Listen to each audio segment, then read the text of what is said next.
இன்றைக்கி நம்ம பார்க்க போகிற ரெசிபி ரொம்ப சுவையான டேஸ்ட்டில் பால் ரவா கேசரி எப்படி செய்கிறதுன்னு பார்க்கலாம். கேசரியில் விதவிதமாக செய்யலாம். ஃப்ரூட் கேசரி, பால் கேசரி இப்படி செய்யலாம். நாம் இப்போ பால் ரவா கேசரி எப்படி செய்கிறதுன்னு தான் பார்க்க போகிறோம். நல்ல க்ரீமியாக நல்ல டேஸ்ட்டில் இருக்கும். பால் ரவா கேசரின்னா நிறைய பேருக்கு ரொம்ப பிடிக்கும். ரொம்ப க்ரீமியாக நல்ல டேஸ்ட்டில் இருக்கும். இப்போ இந்த பால் கேசரி எப்படி செய்கிறதுன்னு பார்க்கலாம். ஸ்டவ்வில் ஒரு கடாய் வச்சுருக்கேன். அதில் 3 ஸ்பூன் நெய் சேர்த்துக்கிறேன். இப்போ முந்திரி, பாதாம் எல்லாமே கட் பண்ணி சேர்த்துக்கலாம்.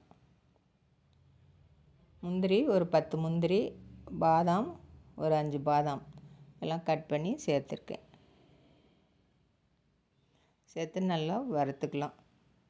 வறுத்து வேறு பிளேட்டுக்கு மாற்றி எடுத்து வச்சுக்கலாம்.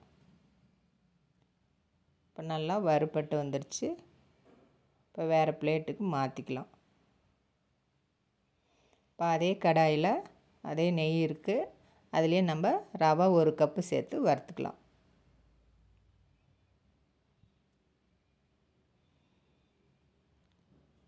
நல்லா மணம் வர வரைக்கும் நல்லா ரவையை வறுத்து எடுத்துக்கலாம்.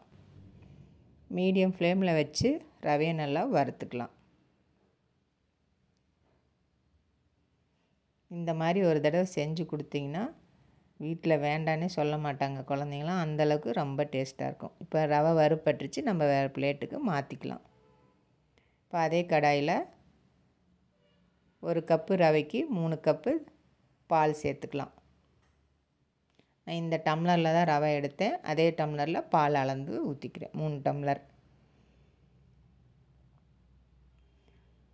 பால் நல்லா ஒரு 2 நிமிஷம் கொதிக்கட்டுன்னு நம்ம ரவையை சேர்த்துக்கலாம். இது வந்து விசேஷ நாட்கள், பண்டிகை நாட்கள்லாம் நம்ம சாமிக்கு பிரசாதமாக செஞ்சு வைக்கிறோன்னா டக்குன்னு நினச்ச உடனே ஒரு 10 நிமிஷத்தில் செஞ்சு முடிச்சிடலாம். ரொம்ப ஈஸி அண்ட் சிம்பிள் ரெசிபி. நல்லா அதே மாதிரி நல்ல சுவையாகவும் அருமையாக இருக்கும். அதனால் நீங்களும் இதே மாதிரி வீட்டில் செஞ்சு பாருங்கள். ரொம்ப டேஸ்ட்டாக இருக்கும்.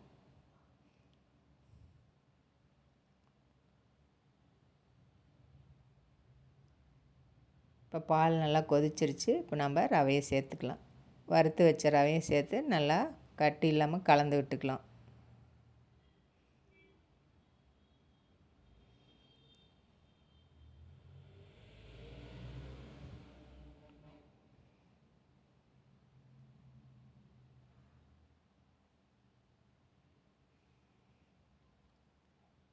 ரொம்ப ஈஸியாக சட்டுன்னு செய்யக்கூடிய ஸ்வீட் ரெசிபி தான் இது.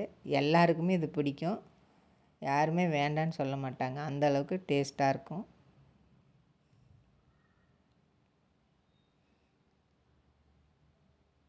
நல்லா கலந்து விட்டுக்கலாம்.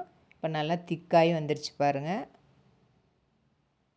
நல்லா ரவை வெந்து திக்காகி வந்துருக்குது.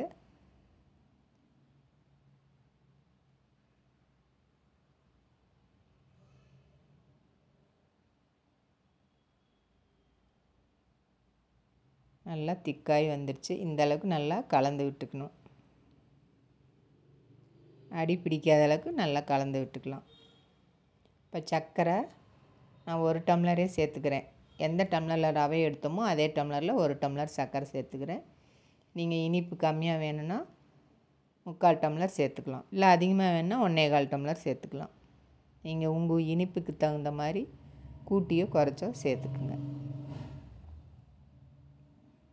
சர்க்கரையும் சேர்த்து நல்லா கலந்து விட்டுக்கலாம். சர்க்கரை சேர்த்தோன்னே கொஞ்சம் தண்ணி விட்டு வரும். நல்லா கலந்து விட்டுட்டு சர்க்கரை கரைஞ்சோன்னையும் இப்போ நெய் சேர்த்துக்கிறேன். நெய் 2 டேபிள் ஸ்பூன் சேர்த்துருக்கேன். நெய்யும் சேர்த்து நல்லா கலந்து விட்டுக்கலாம்.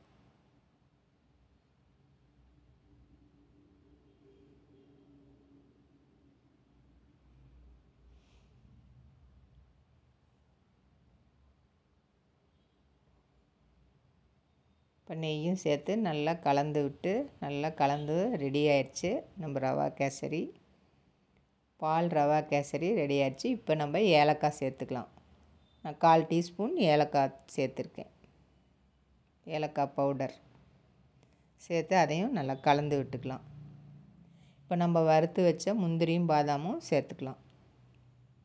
அதையும் சேர்த்து நல்லா கலந்து விட்டுக்கலாம்.